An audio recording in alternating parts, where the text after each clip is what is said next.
Aminao ny fahasoavana sy ny fiadanana izay avy amin'Andriamanitra raintsika sy Jesosy Kristy Tompo. Amen. Ny tenin'Andriamanitra izay angalantsika ny afatra amin'ny teny ity ry havana dia arak'izay hitantsika eo amin'ny Kolosianina toko voalohany andininy voalohany ka hatramin'ny fahavalo. Kolosianina toko voalohany andininy voalohany ka hatramin'ny fahavalo izay mivaky toy izao amin'ny anaran'ny Tompo.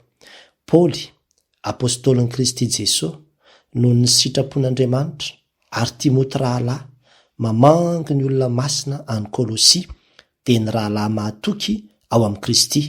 Ho aminareo anie ny fahasoavana sy ny fiadanana avy amin'Andriamanitra raintsika. Misaotra n'Andriamanitra rain'i Jesosy Kristy Tompontsika izahay amin'ny fangatahany mandraka hariva ho anareo rehefa renay ny finoanareo an'i Kristy Jesosy sy ny fitiavanareo ny olo-masina rehetra noho ny fanantenana izay tehirizina any an-danitra ho anareo dia ilay efa renareo fahiny tamin'ny tenin'ny fahamarinan'ny filazantsara izay efa mby eo aminareo, tahaka ny eny amin'izao tontolo izao koa, sady vokatra sy mitombo tahaka ny eo aminareo koa hatramin'ny andro nandraisanareo sy nahalalanareo tsara ny fahasoavan'Andriamanitra araka ny marina. Tahaka ny efa renareo tamin'ny Epafra, mpanompo namanay sady mahalala izay mpanompon'i Kristy mahatoky ho anay, dia efa nanambara taminay koa ny fitiavanareo ao amin'ny fanahy. Amen. Araka izany ravana dia ny fiarabanan'ny Kolosianina sy ny fisaorana an'Andriamanitra no nitoetran'izy ireo. Izany moa no soramandry izay mamitina izao ampahatsoratra masina izao, fa andeha ho raisintsika manokana ny andininy fahaefatra hitondrana ny afatra amin'ity anio ity. Dia rahantsika rehetra mamaky amin'ny anaran'ny Tompo manao hoe: rehefa renay ny finoanareo an'i Kristy Jesosy sy ny fitiavanareo ny olo-masina rehetra. Averintsika vakina manao hoe: rehefa renay ny finoanareo an'i Kristy Jesosy sy ny fitiavanareo ny olo-masina rehetra.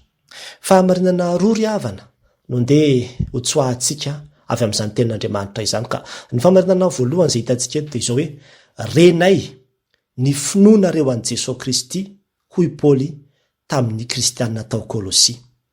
Renay ny finoanareo an'i Jesosy Kristy, hoy Paoly tamin'ny kristianina tao Kolosia. Hitantsika moa izany amin'ny tapany voalohany tamin'ilay andininy izay nitsongaintsika teo. Raha veriko vakina toy manao hoe: misaotra rehefa renay ny finoanareo an'i Kristy Jesosy. Eto ravana aloha dia hitantsika fa i Paoly no manoratra, ary tsy izy ihany fa miaraka amin'ny Timoteozy izy. Any ampigadrahana ny Roma Paoly amin'ny fotoana izay anoratany io, ary tsy mbola nakany amin'izany kristianina tany Kolosia izany izy. Izany Kolosia izany dia any Turkia amin'izao fotoana izao, fa misy mpiara-miasa aminy izay antsoina hoe Epafra, eo amin'ny andininy fahavalo sy fahafito no nanambarany azy. Io lehilahy io izany no nitory filazantsara tany, mpiara-miasa amin'ndry Paoly, ary io lehilahy io izany no angamba namangendry Paoly tany am-ponja-tany dia mitantara manazava hoe ohatr'izao no toetry ny fiangonana any, dia manao tatitra zany. Dia io lehilahy io zany no nahalalandry Paoly hoe ohatran'izao no toetry ny fiangonana any Kolosia. Ary ny zavatra hita eto dia izao tena faly Paoly noho ny amin'ny tatitra izay efa reniny amin'ireo kristianina ireo, ary tena misaotra an'Andriamanitra moa izy. Izany ny ambarana amin'ny andininy fahatelo: misaotra an'Andriamanitra izay ozy izy amin'ny fangatahany mandrakariva ho anareo rehefa renay ozy izy ny finoanareo an'i Jesosy Kristy. Inona moa zany atao hoe finoana? Ny atao hoe finoana aloha raha jerevana aloha zany ny teny fototra, ny dika teny fototra amin'ny teny grika atao hoe pistis, izay tena hoe faharesen-dahatra mihitsy ny dikany, faharesen-dahatra. Ka ireto kristianina reto zany dia tena manana faharesen-dahatra matanjaka amin'ny Jesosy Kristy mihitsy. Zany no tatitra rendry Paoly zany. Tena manana faharesen-dahatra amin'ny Jesosy Kristy zany reto kristianina reto. Ary tena hoe finoana madioko no azo ambara ao anatin'izany, fa misy ihany moa ny kristianina sasany, ohatra zao ny kristianina tany Galatia, izay nahavaky lohandry Paoly mihitsy rehefa nanoratra izy, fa ahoana ny finoanareo, to nisy nanam-poziny nareo, to lasa nivadika tamin'izay efa nampianarina nareo. Fa reto kristianina reto zany dia tena miorina tsara ao amin'ny Jesosy Kristy ny finoany.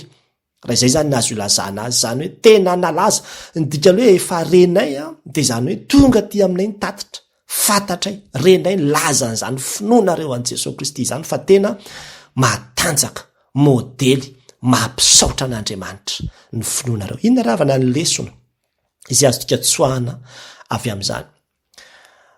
Itsika kristianina ravana dia tokony olona ihany koa izay malaza amin'ny finoana isika, ny amin'ny finoana an' Jesosy Kristy izay arahantsika. Ao anatin'izany zao satria mety izany zao ny zavatra niainan'ny kristianina tamin'izany andro zany hoe nenjehina nefa dia izao tsy miala mihitsy, ninona sarotra ny zavatra misy eo. Ka amin'ity anio ity koa dia te hitaonantsika ao amin'izany mihitsy ny hoe ninona zava-mitrango eo amin'ny fiainantsika, ny olona tena hoe manana finoana matotra modely dia izao tsy miembotra mihitsy izy. Ninona fahasarotana na aretina io na inona io na inona dia araka ilay tenin'Andriamanitra any amin'ny Romanina 9:9 tsisy asaraka amin'ny fitiavan'i Kristy, satria ilay faharesen-dahatra ilay finoanan' Jesosy Kristy efa lalipaka dia tena hoe tsy misaraka mihitsy satria efa resy lahatra tanteraka. Zany ny atao hoe olona malaza amin'ny finoana fa tsy hoe miala, miembotra, tsy maharitra rehefa misy ny zavatra dia tsy mivavaka intsony dia izao, fa tena olona hoe tsy miala amin'Andriamanitra mihitsy, ninona mitranga. Ao anatin'ny Soratra Masina so betsabetsaka ihany nahazo tantarenany amin'izany a. Malala zao tsika ny tantarandry Sadraka ary Mesaka ary Abednego. Zany olona zany ny eny tanatin'ny fotoana tena sarotra nasiana tsy maintsy mivavaka tamin'ny andriamanitry ny Babiloniana reo, ary tena fahafatesana mihitsy no zavatra mitranga raha ohatra reo ka mivadika, raha ohatra reo ka tsy anaraka, kanefa tena hoana tsy nanaiky ireo andeha iankohaka amin'izany andriamanitra hafa zany, satria ny finoany je efa naharesy lahatra azy dia hoe andriamanitra tokana ihany, dia ny andriamanitry ny Israely Jehova no andriamanitra, izy irery ihany no haikohofana, ary fantatro reo tsara ny didin'andriamanitra amin'ny didy folo. Dia inona no nitranga? Nalefa tao andavaka tao anaty la forme rehetra afo mihitsy ireo noho ny amin'izay finoany an'Andriamanitra izay, kanefa dia nataon'Andriamanitra nivoaka mpandresy tao anatin'izany, nalaza tamin'ny finoana ny Andriamanitra izay ny vavahany. Ohatr'izany koa ry Daniela, natsipy tany andavaky ny liona mihitsy noho ny finoany an'Andriamanitra hoe za mino an'ity Andriamanitra ity dia tsy hiala amin'ity Andriamanitra ity, tsy hiankohaka amin'ny zavatra hafa mihitsy fa Andriamanitra no Andriamanitra. Zany ny kristianina tadiavina amin'izao andro ankehitriny izao, kristianina malaza amin'ny finoana izay tena mihitsy hoe mijoro izy any amin'ny fiainana andavanandro any, dia aseho mihitsy ry havana. Tsy manaraka fanao zao tontolo zao tsika zao tontolo zao any ampiasana any manao tsolotra efa zavatra efa normalna mihitsy zany, ny tsy fahamarinana ny lainga. Ny kristianina izay tena mijoro marina takina amin'izao vanim-potoana misy antsika eo dia kristianina manana finoana marina izy, ary iainany amin'ny andavanandrom-piainany mihitsy ny finoany. Hoe zay tsy mangalatra, zay tsy manao an'izany tsolotra zany na inona, mety tsy ho tian'ny olona ne ianao ambadika izany. Ao amin'ny fianakaviana fotsiny zao asehoy ny finoanao, mijoroa amin'ny finoana, atao fantatro ny olona mihitsy ny finoana hoe izay tsy mamadika, izany ny finoanay, izay tsy mandeha mpanandro, izay tsy manao an'izao. Asehoy ny finoantsika kristianina ravana, fa izany no zava-dehibe, ary fifaliana eny mandre an'izany tena fifaliana mandre an'izany hoe raha mpitory filazany tsara anao maheno hoe ianona ny ka tena mijoro mihitsy ao amin'ny fianakaviana ao ataon'ireo ohatran'izao izy, fa izy tena mijoro hatramin'ny farany mihitsy. Mila manana azo ndamosiny tsika kristianina, fa tsy hoe entin'ny olona makary dia makary, ataon'ny olona manao an'izao dia manao an'izao, fa kristianina malaza amin'ny finoana tahaka ny tany Kôlôsia, izany no ilaina. Ary tena finoana tsy mitapoka, Jesosy Kristy irery ihany no ivavahana, fa tsy sady hoe mivavaka amin'ny Jesosy Kristy nefa manomponompo zavatra hafa ihany koa, na hoe sady matoky an'i Jesosy Kristy nefa miankina amin'ny zavatra hafa ihany koa, na koa hoe mino an'i Jesosy Kristy nefa mino zavatra hafa ihany koa, hoe asa reny karazany zavatra amin'izao fotoana izao moa fa misy zavatra be dehibe mihitsy vibration, resaka ondy, resaka hypnose, resaka zavatra isaka lasa tapitapohan'ny olona amin'ireny yoga sy ny zavatra samy hafa ireny ny finoany. Efa tsy finoana azo irerehavana intsony zany, fa finoana mitapoka, ary zany tsy izany no hitantsika eto. Ny fitiavam-bavaka, ny fitiavana ny tenin'Andriamanitra, zany koa ny tena zava-dehibe ahafahantsika maneho le tena finoantsika an'Andriamanitra hoe iny olona iny tena mazoto mivavaka.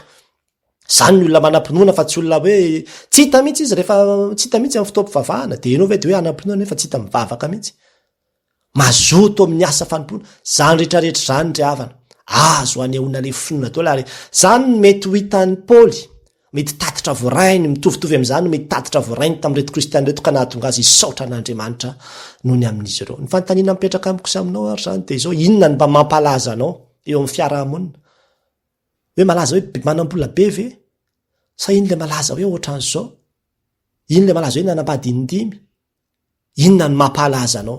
Raha kristianina anao dia oka ny finoana ho an' Jesosy Kristy no hampahalaza antsika fa zany ny tena zava-dehibe atao vitan'ny olona, fa zany finoana zany tsy azo afenina zany. Mitaona antsika mihitsy amin'ity ity asehoy ny finoantsika mba ho hitan'ny olona hoe izay tena manana finoana an' Jesosy Kristy ary tena mino azy irery ihany zay. Tsy vitantsika nefa zany ry havana raha tsy miankina amin'ny herin'ny fanahy masintsika ataterahantsika an'izany.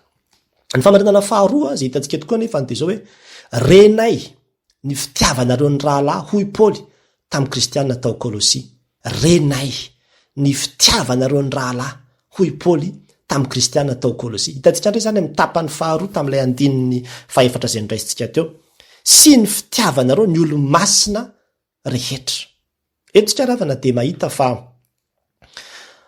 tsy hoe manana finoana fotsiny izy ireo fa tena finoana miasa dia misy fitiavana mihitsy, fitiavana ozy izy. Ary io fitiavana io dia tsy zavatra hoe sentiment io hoe tena mitepy fitiavana be amin'ilay olo-masina rehetra mihitsy dia tena tiako be, fa tena action mihitsy le fitiavana agape. Io fitiavana agape io action, ary zany natokan'Andriamanitra ny teny hoe fa toy izao no nitiavan'Andriamanitra an'izao to nomeny iny le action iny. Raha ohatra manko ka sentiment dia sarotra be ihany zany hoe andeha hitia ny fahavalo zany hoe anana sentiment amin'ny fahavalonao ianao, tsy izany mihitsy.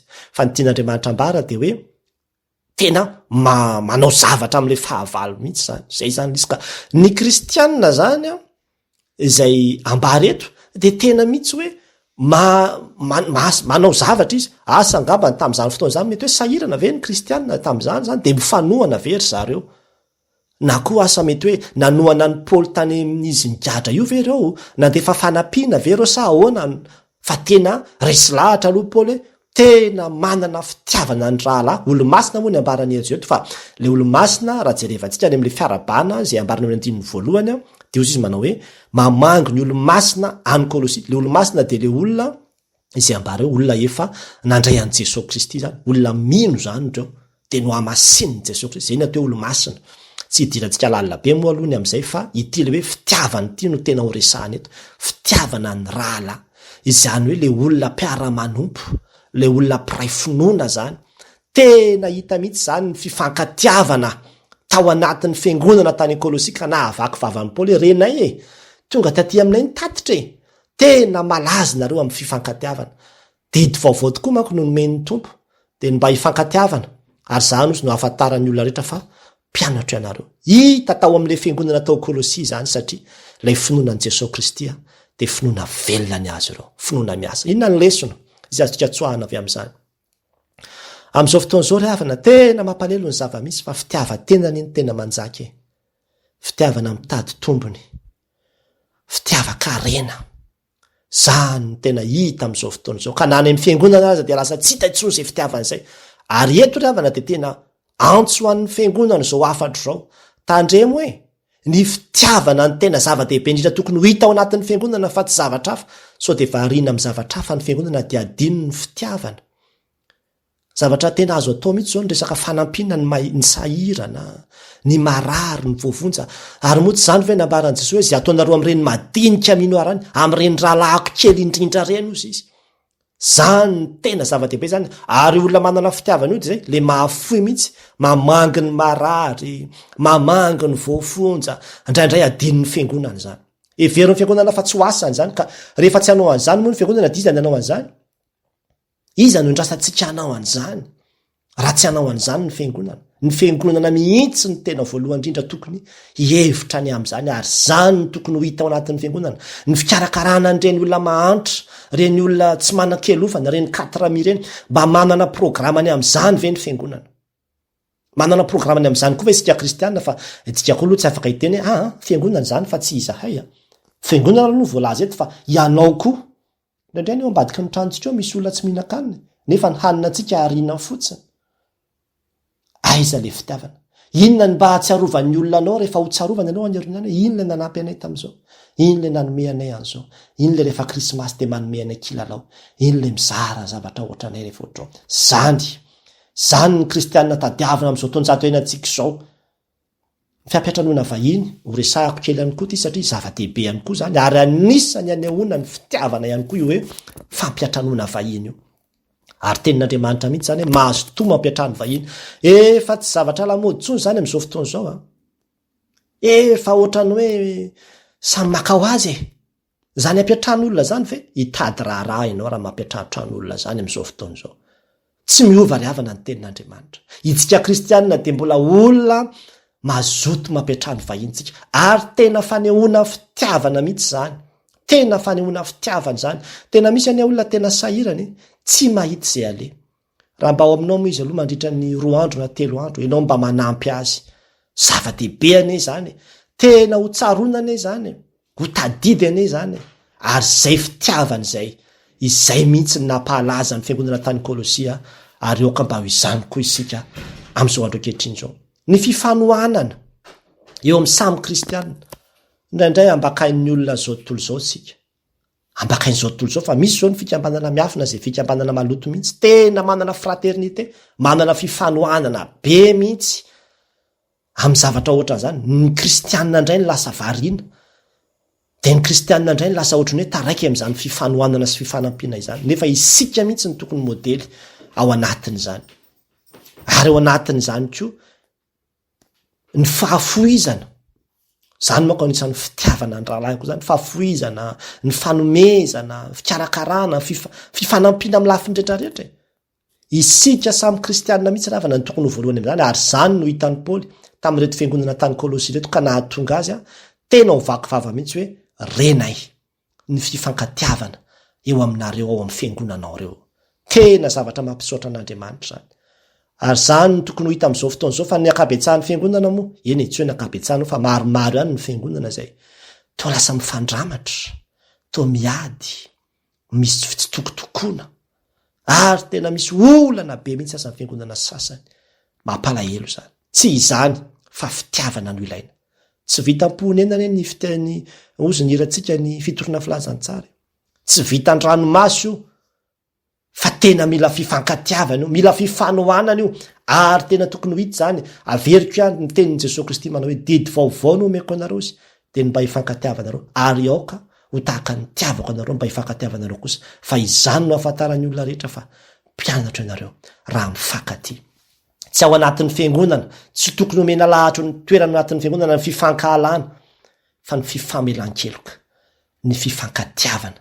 Izany no tokony voizina, ny fampiraisana fa tsy ny fampizarazarana satria zava-dehibe loatra. Ary zany indrindra nahatonga an'i Jesosy hivavaka aminy mba ho iray ihany anie izy rehetra. Ny fanontaniana mipetraka amiko sy aminao maro zany dia izao hoe manahoana ianao eo amin'ny fitiavana. Malaza amin'ny fitiavana ve tsika sa malaza hoe iny tena mahalama, iny tena fetsifetsy, iny tena tia tena, iny tena ohatr'izao. Misy ane tena zany no ahafantaran'ny olona azy. Aseho mihitsy ry havana. Aseho amin'ny olona mihitsy hoe zao ianao manana fitiavana ianao, manana an' Jesosy fitiavana ianao, ary zay fitiavan' Jesosy zay mihitsy manery ianao, manosika anao, hikarakara na ny sahirana, na ny marary, na ny voafonja, na ny mahantra. Ary na dia zavatra kely ihany aza vitanao, efa zavatra lehibe eo anatrehan'Andriamanitra zany. Mitaonanao amin'ity anio ty mba hanatanteraka an'izany satria matoa zao voasoratra dia tian'Andriamanitra ho modely arahantsika izao fiainan'ny kristianina tany Kolosia izao. Ary zany fitiavana zany ane ravana raha tsy manana le tena fitiavana ianao tsy afaka ny hanatanteraka an'izany. Le fitiavana dia Jesosy Kristy mihitsy le fitiavana. Rehefa izy no mitoetra ao anatintsika le fitiavana agape dia ho vitantsika zany. Eny fa na dia ny fahavalo aza dia ho vitantsika ny hanisoa ny fahavalo. Rehefa tena ao amintsika ny fitiavan'i Jesosy Kristy ka dia asan'ny fanahy masina zany, vokatry ny fanahy masina ny fitiavana, ozy ny Galatiana toko 5:22. Meteza zany ho tarihan'ny fanahy masina, meteza iasan'ny fanahy masina dia anana an'izany fitiavana zany ianao dia ho resy ny fitiavan-tena. Raha fitinina zay rehetra nambara teo zany ravana dia izao hitantsika teo voalohany indrindra manao hoe renay ozy ny finoanareo an' Jesosy Kristy, renay ny finoanareo an' Jesosy Kristy hoy Paoly tamin'ny kristianina tao Kolosia. Kristianina malaza amin'ny finoana, tsy miembotra n'inona sarotra, manana finoana an' Jesosy Kristy ary tsy miala aminy tahaka an'ireo Sadraka sy Mesaka ary Abednego, finoana tsy mitapoka. Zany no ilaina amin'izao andro misy antsika izao. finoana iainana amin'ny andavanandro mihitsy fantatra zao tontolo zao any amin'ny toeram-piasana any amin'ny toeranatra izay misy azy any zany ny tadiavin'i Jesosy. Nahoana moa ny tsy hainao zany olona zany izay olona tena mirapiratra amin'ny finoana tokoa satria velona ny Jesosy Kristy izay ivavahanao. Ny faharoa, renay ny fitiavanareo ny rahalahy hoy Paoly tamin'ny kristianina tany Kôlôsia. Tena mila maneho an'izany fitiavana zany tsika. Mahatra fitiavana anisy zao tontolo zao ary na dia ny fitiavana izay aseho an'izao tontolo zao ary rehefa tena dino ankosoka ihany. Fitiavana misy intérêt. Zany ny be dia be amin'izao fotoana izao. Ny fiangonana diniony amin'ny fitiavana, malaza amin'ny fitiavana ve ny fiangonana. Ry sampana diniony amin'izany, malaza amin'ny fitiavana ve ny sampana. Dinio ianao. Fantatry ny olona ve ny fitiavanao sa tsy hitan'ny olona zany fa zavatra hafa no hitany sanatry. Mandiny tenany amin'izany tsika ry havana. Andao angataka ny fanahy masiny sika. Hamelona tsika sy ampitoetra tsika ao anatin'izany rehetrarehetra. Amen.